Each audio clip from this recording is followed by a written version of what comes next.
Before we begin, just giving you an update on our new subscription. It's called Dave McWilliams Plus on Apple. You just double click, you get no ads, and you get me and John, pure and simple. And Mac, you get early access episodes. Did you know that? Sure, my day is made. To understand the economy, you have to understand human nature.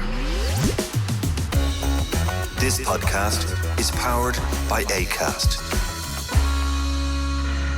How you doing there? It is August. Isn't time flying along? The 8th month of the year of our Lord 2022. And what a bizarre year it has been. Okay? Had you said to us at the beginning of January that not only would there be a war in Europe, but that war, and this is the crucial thing, is now going into its 6th month. People believed that war was going to be initially 6 hours, then maybe 6 days, then possibly 6 weeks. But I don't think anybody believed that the war, the meat grinder that is the war in Ukraine, is going on and on and on. Yeah. And this, of course, is causing all sorts of divisions, all sorts of schisms within what was in the very, very beginning a highly unified front against Russia. Now, and that's what we're going to talk about today, with the impact that Russia's going to have, has already had, on gas prices, oil prices, wheat prices, and the price of energy. And as I've said before, energy isn't so much the cost of living, it's the cost of life. And as Russia has increased the cost of life, has squeezed Europe in particular, what we're going into is phase maybe 2 or 3 of Putin's war. And what we're going to ask in this podcast, or try to tease out, is this big question, which is Putin winning? Is he actually winning? Because the default position of everybody, really almost everybody, at the start was, this is a crazy, suicidal move for Putin and his regime.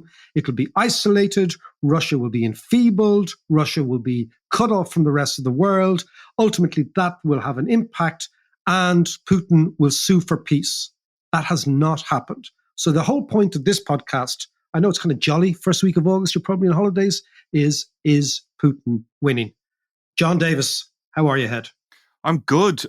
Just thinking about all of that, though, as well, is that, you know, in those first 6 hours, 6 days, 6 weeks, Europe came together and the West came together and they were strong and we did what we had to do, but it just hasn't been enough.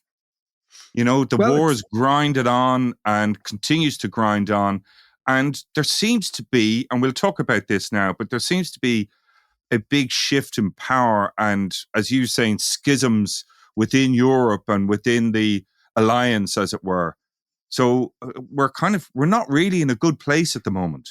Well, I mean, and the whole winter thing is looking a bit scary. Yeah, well, the winter. We're going to focus on winter, but what I wanted to focus on is energy prices, and I also want to focus on news this week, John, that the 5 major oil companies, the big ones, Exxon, Chevron, Shell, BP, and Total. So what you have is 2 American companies, a British-Dutch company, a British company, and a French company. Yeah. Together are on track to generate over $50 billion in profits in the 3 months from March to June. So in the first 3 months of this war. Now, if you've something morally wrong with that. Well, I think there is. If you've been following, so for example, if you know that for my troubles, I'm on the board of Bernie Sanders Institute in the States, right? And the Sanders Institute have been very, very consistent in saying, and so too, for example, has Mick Lynch in the UK, the train workers union guy. He's great. I'm a big fan of his, actually. Well, they're both saying the reason that we are having inflation is not that workers' wages are rising. And the solution is not that workers' wages should fall. It is that the major oil companies, the major players in the game, are extracting huge amounts of profits. So as oil prices rise, there's basically 2 or 3 places they can go. It can go into wages or it can go into profits. And what they're looking at is they're saying, look at the evidence of dividends, look at the evidence of share prices, look at the evidence of profits generated. And what you're seeing is that the oil companies and their shareholders are making a fortune as inflation rises. Because let's come back to it. Every time there's an increase in the price of energy, it is a massive transfer of income and wealth from energy consumers to energy producers via the mechanisms of the energy companies, right? So as long as we see this as a pendulum shift, and you remember we were talking about the rumble in the jungle and all that sort of stuff, like basically how Muhammad Ali ended up fighting in what was in effect a country called Zaire was because of the shift in energy, right? Zaire was an energy producer in the 70s. Price of energy goes up. They get loads and loads of money. But the major one is from energy producers, which are in effect the OPEC countries plus Russia. Those countries are doing extremely well, right? And it's the energy consumers who are getting both inflation and a reduction in real incomes as inflation erodes the incomes. Now, where that has pushed the political debate is, well, look, if we have inflation, then we've got to have a recession to bear down on inflation. But what recessions always do is they always bias themselves against the working man, because it's the working man who loses his job in a recession in the main, right?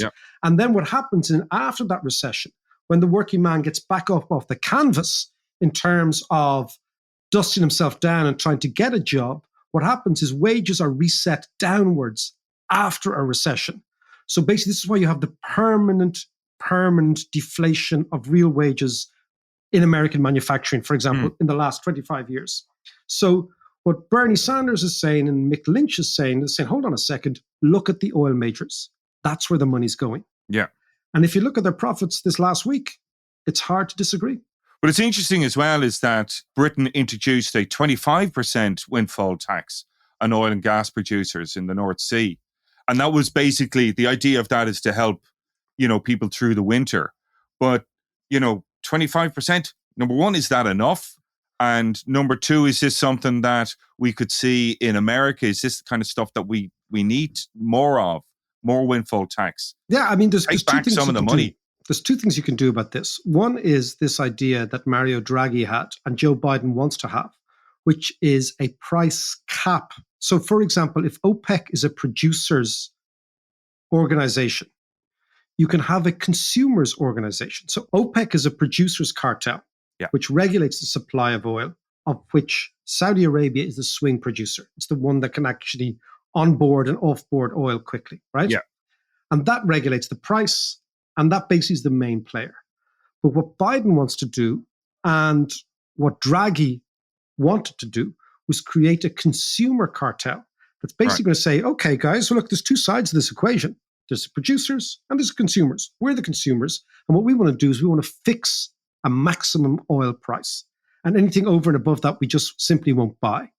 And that is something that, again, is part of this coalition that we set at the top. It's the coalition that's necessary. You need a political will to keep this going. So at the moment, for example, because India and China will not join that consumers cartel, the Russians can always sell oil to India and China. And that's what's actually been happening. Do you know why? Because they simply don't want to turn against Russia. India, as we know, has got a long-standing relationship with Russia as long as America has with Pakistan. Yeah. And Pakistan and India are actually sworn enemies, nuclear enemies. Yeah, yeah. So India is playing a long game here on Russia. And China doesn't want America to walk off the pitch with all the goodies, right? China wants to continue to be this third man in this tripartite idea that you've got China, America, and Russia. So they're just stalling the ball. They're happy to buy at cut down, markdown prices Russian oil because they're getting bargains now from the Russians. So it's that idea that the coalition that we thought was going to be absolutely solid has atrophied in all sorts of ways. Yes. And now let's talk about the Russian strategy for the winter, because Europe is at the end of a Russian gas pipeline.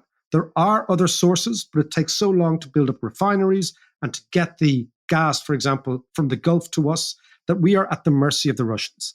And you remember Javier Blas that we had on the show a couple of months ago, right? Yeah. Fantastic energy analyst from Bloomberg. We've got him on the line. So why don't we let an expert talk us through what he thinks is going to happen over the next 6 months.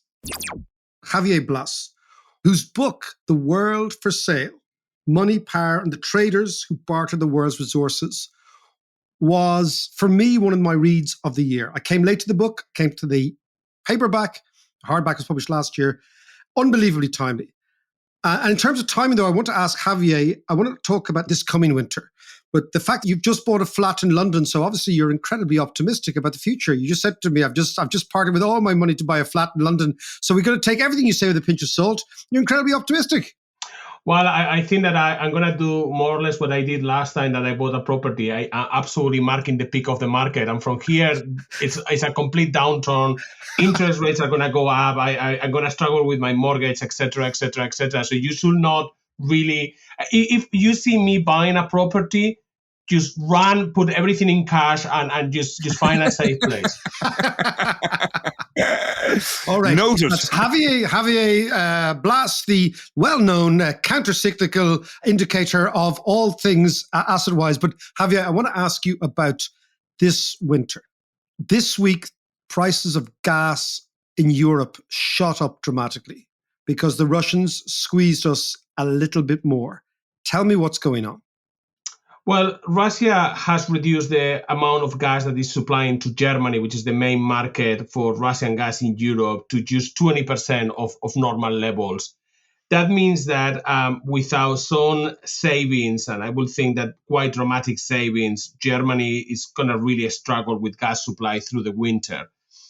If we have learned anything over the last almost year of Russia, slowly but surely reducing supply of gas to Europe, let's remind ourselves, this started about a year ago. It started way before this invasion of Ukraine at the end of February. This started around August of 2021. We know that Russia will continue squeezing the supply of gas into Europe, potentially, and I think that you need to assume that that's the main scenario. At some point, it will stop completely supplying gas into Germany and the rest of Europe. If that happens, even if we are buying as much LNG as we can on the global market, and by we, I mean Europe, include the UK, it will not be enough. So we will have to reduce demand. In part, the market will dictate that because the prices are very, very high. So a lot of companies will reduce consumption just naturally or will be forced to reduce consumption because of the price will be too high. In part, we have seen now governments starting to very publicly encourage citizens to try to save energy wherever they can. In Germany, the Minister of Finance has been asking people, if you are taking a 10-minute shower, can you reduce it to 5-minute shower, et cetera, et cetera. We will see where hot water and heating is provided centrally. So, district heating, for example, we're going to see that that's going to be provided only for a limited amount of hours and limited temperatures. So it's not looking great if you are particularly in Germany for the winter. So it's looking that at best, we're looking at rationing. At worst, we're looking at parts of Germany, certainly German industry, trying to do without gas. Maybe you're now 20%, maybe 5%. Parts of Germany freezing in the winter, hot water not being there, radiators not heating because they are so dependent on Russia.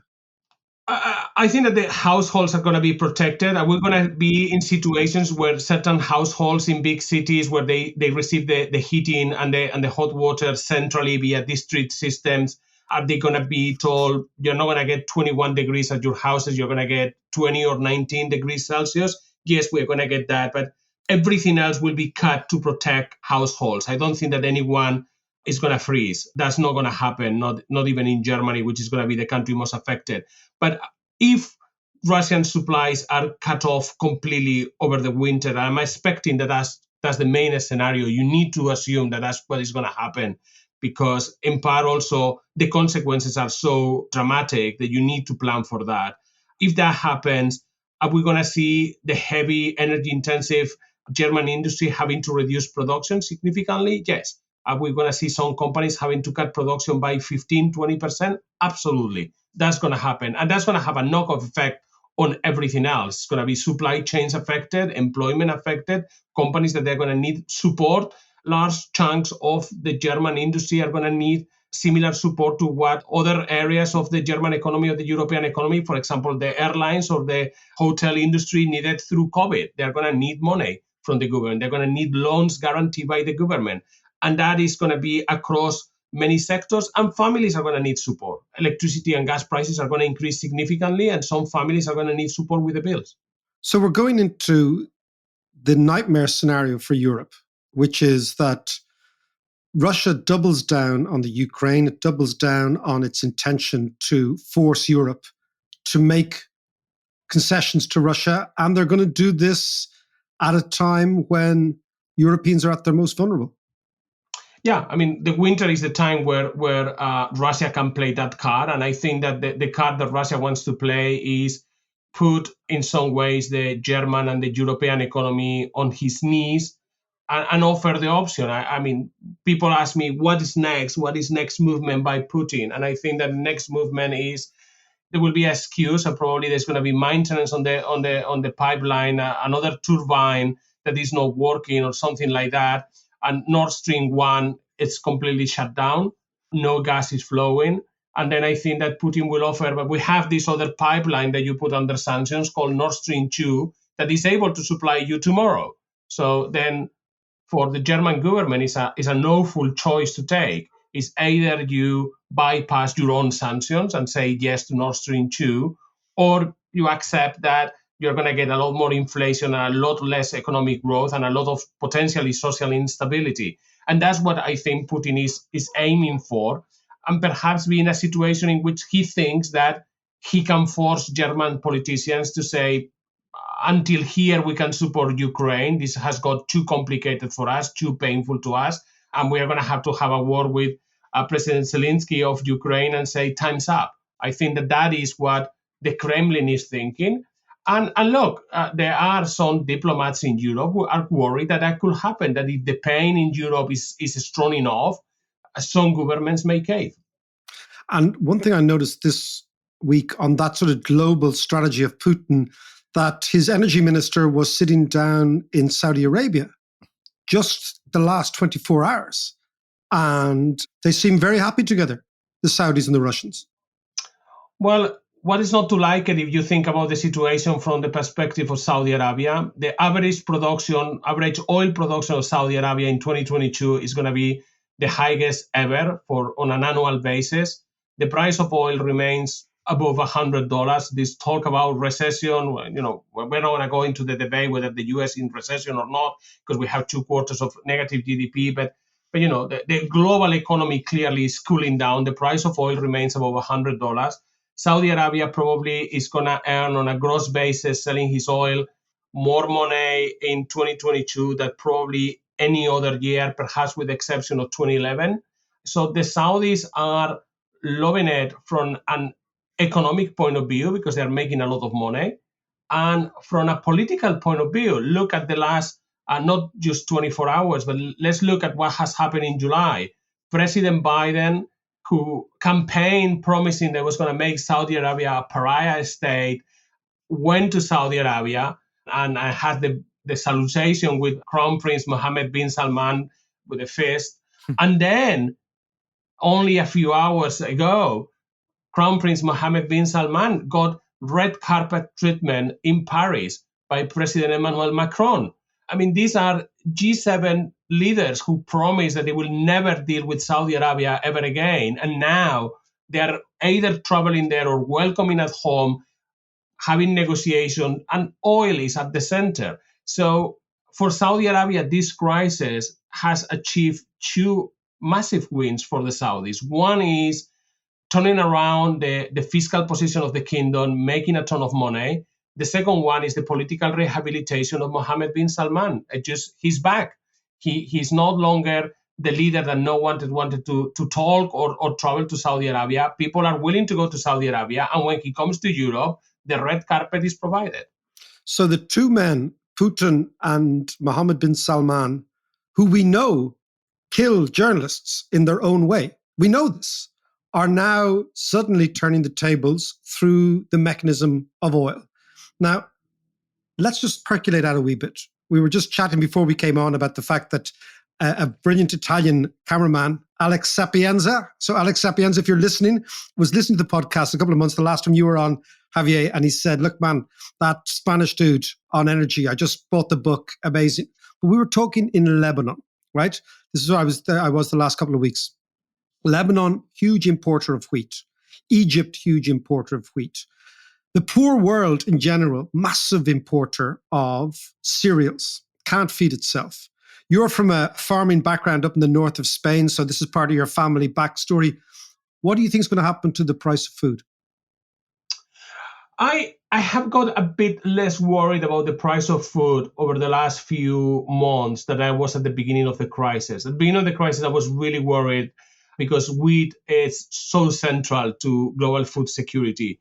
But a couple of things have happened. One is that we have got very lucky and crops elsewhere outside Russia and Ukraine have come very well. The weather, particularly in places like Canada and Australia, has been okay. So the crops elsewhere have really helped to ease a bit of the pressure in the global wheat market.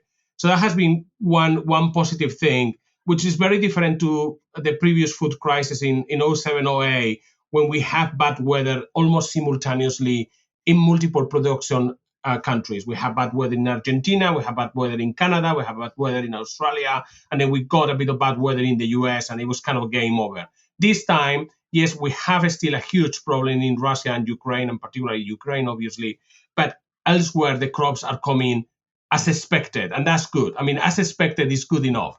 The other reason that I'm a bit more positive, and I think I mentioned this at the time, is that the rice market, which is the other half of the population. Like half of the population, we think about the world's population, let's say 7 billion people, half of us, I'm a wheat guy, my bread, and half of the population is rice. And the market for rice is literally doing nothing. It has been stable. The price is just slightly lower than a year ago. It is lower than when it started the war. And to put it in context, in 07, 08, the price of rice went to about $1,100 per ton, up from like 300. It was a massive spike, and it went vertical. And this time it's $400, and it's not moving. So Asia is fine. Asia is fine. Asia's fine. It's us wheat and cereal, gluten intolerant creatures from the West who actually got a problem. There you are. But there is also, there are a number of countries, particularly West Africa, where they can, and the population will move from wheat to rice, depending on what is cheaper. So that is helping quite a lot this time. But look, all said, if you are a big wheat importer, particularly in North Africa, would traditionally have relied significantly on that particular region of the world, the Black Sea, and particularly Ukrainian wheat, you are still in trouble, and it's not easy. So the Egyptian authorities are very worried. A number of countries in kind of the Sahel, North Africa, are still in trouble. But I think that the situation is just a bit better. And for now, we have avoided the kind of the worst case scenario. Here is the problem with the food crisis is you cannot control the weather. So here we are navigating and just basically hoping for the best, but we have zero control on this. We're just a passenger and someone else is driving. Whoever decides the weather, someone else is driving. So here you could say, well, things have got better and, it's not as bad as we thought only, 6 months ago, 5 months ago. But we can have this conversation in 4 weeks' time, and we can be discussing the weather has turned to the worst. It's not raining. It's very hot. And then we are again in trouble. And that is that the concern is still there. So, Javier, if I can just try to distill what we've been talking about, we have crux time for Germany coming up maybe October, November. We have the European Union's pretty, I suspect, not fragile, but clearly a unity on Ukraine that could shatter very, very easily, depending on how much privation Europeans want. You have a country like France rolling out the red carpet to MBS. I thought France was so dependent on its own nuclear that it didn't need to kowtow to the Saudis. Was I wrong there? No, you are right. I mean, France will be okay because they have the nuclear. It's just the problem is more than 50% of the nuclear reactors in France at the moment are not in operation because they are all undergoing maintenance after the discovery of some cracks on some pipes and welding. and I have a column at Bloomberg recently about this. If you were to ask me, you have to make a bet, and you have to choose one country in Europe where it's going to have a blackout. Which country you think in Europe is going to be the first one to have a blackout this winter? And almost everyone will say Germany. The gas. Yeah. I think that the country that is going to be perhaps from an electricity point of view in much bigger trouble, it's going to be France. And I will say the lights will go off in Paris before they go off in Berlin. Wow. And is that maybe explains Macron's bear hug as opposed to fist pump, but bear hug to MBS in the last few days? It explains why Macron also is spending 10 billion euros fully nationalizing Electricité de France. It's going to be now fully owned by the government. And I think that still, if Emmanuel Macron wants to contribute to resolve the European energy crisis, or at least ease the European energy crisis, the work that he needs to do is really at home. Resolving the issues at the nuclear reactors in France is absolutely crucial. A couple of data points there of the market. And, I like to sometimes look at markets because they give us, they sometimes can be wrong and the price could be, but, directionally, they give us some signals. Yeah, they give us a sense. If you look at the forward price, 1 year forward, which is the benchmark for electricity in France, you have a price of about 500 euros per megawatt hour right now. The same price, same contract for Germany is about 350 euros. Wow. You see, so the French market realizes that French market is pricing a much higher price. If you now look at what the market is pricing for the December month, which is the crucial one, because we're not going to have enough probably nuclear reactors back in service, and then the demand is going to be very high because obviously French households rely heavily on electricity for heating. That price is about 1,000 euros per megawatt. Wow. And that is really telling you. That's telling me there's going to be a very large budget deficit at the very least in France this winter because they're going to have to subsidize it. And can I ask you, Absolutely. Javier, I know that you're living in London. Concerns about the island beyond the island, the little place Ireland, probably don't really come up on the Bloomberg radar screen that much.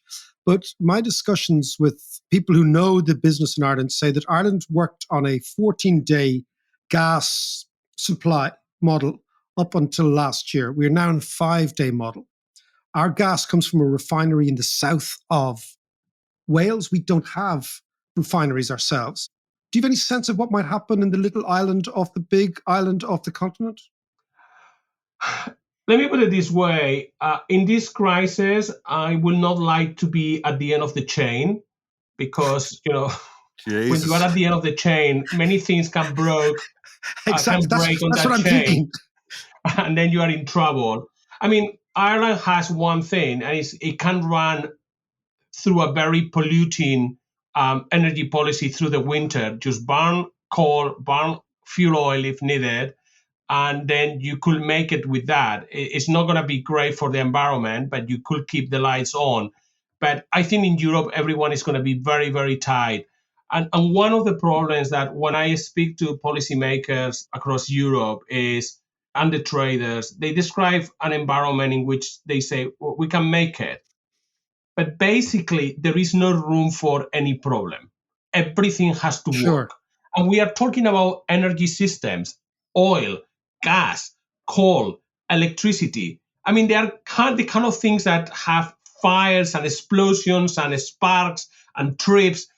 You are thinking about something that usually have a tendency to have accidents.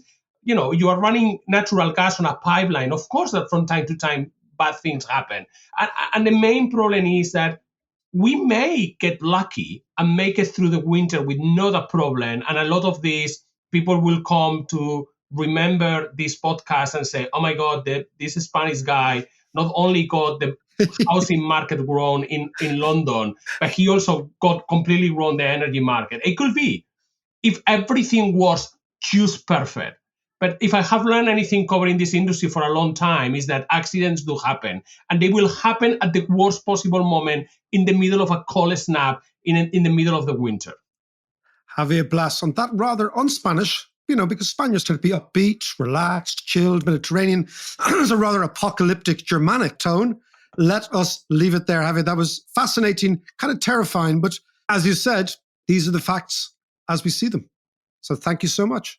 Thank you for having me, David.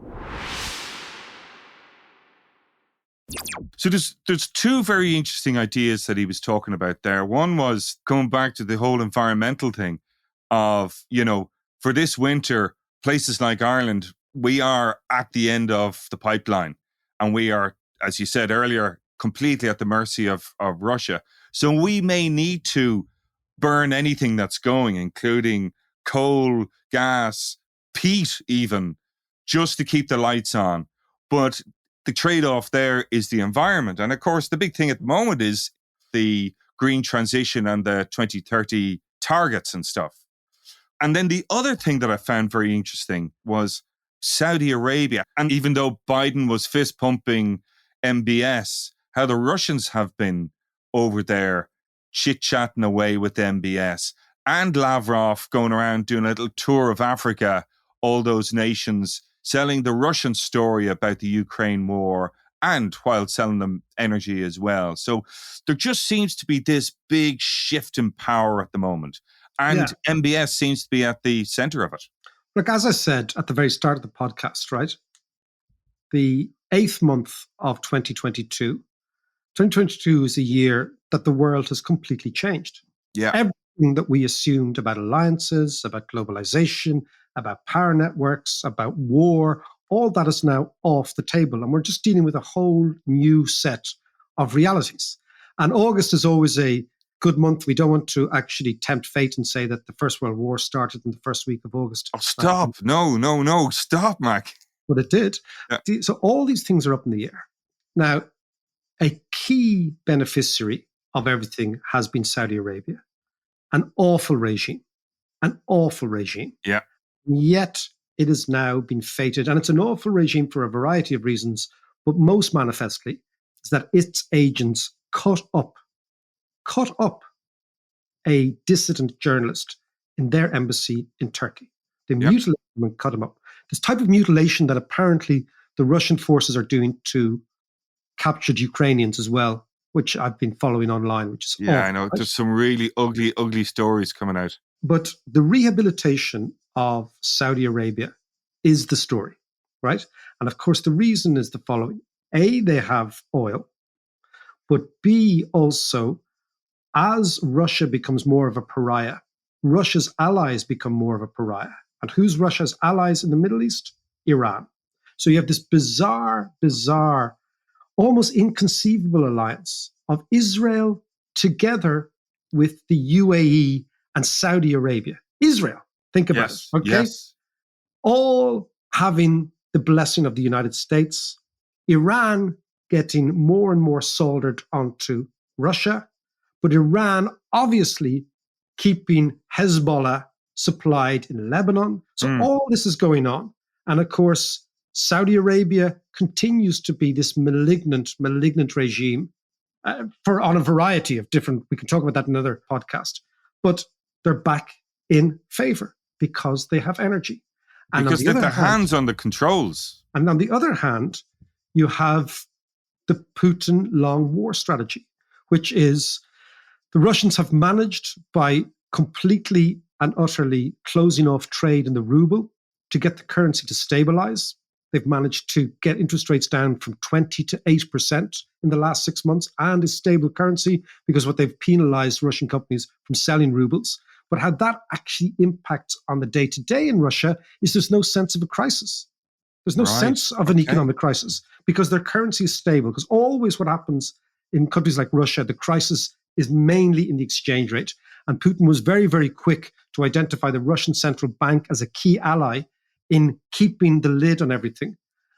We know they can throw more and more troops. It doesn't really matter to them that their troops are not performing well and they're not gaining ground. As far as they're concerned, this is all part of the strategy. And what they're looking at is the German and French governments to basically throw East Europeans under a bus, Poles, Czechs, Romanians, and particularly the Baltic states. And that's the key battleground politically, diplomatically, and hopefully not militarily of the next 6 months. And God knows how it's going to turn out. And just before you go, we've started a new weekly Q&A exclusive for our Patreon supporters. Here's a clip from one of this week's questions. Supply side reforms has been the nirvana of every neoliberal since Ronald Reagan. The idea here was that everything in the economy, all the problems of the economy, can be reduced to inefficiencies on the supply side. So, for example, if you had very high levels of unemployment, what the answer to that was to reduce employment regulation, reduce unemployment benefit, and to expand the supply of labour by really terrorising the supply of labour. It's very Thatcherite. It also didn't really work. But now, after 40 years of supply-side reform, there's very, very little in the UK that you can further eke out of the supply side that they haven't done. So they've done privatisation, they've done denationalisation, they've done very, very low levels of bureaucracy and red tape. They've done feckin' Brexit, which is the ultimate supply-side reform, because that would make them the sort of Singapore and the Thames idea.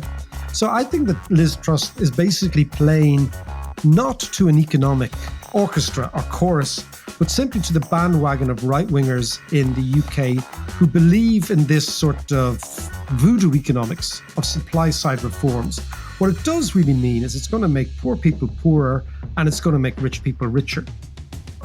So, if you have any questions or queries, and if you like what you hear and would like to join the gang on Patreon, where you can ask questions of Mac, along with lots of other stuff, like 2 full macroeconomics courses with notes and reading lists and all that kind of good stuff, then join us on patreon.com/Dave McWilliams.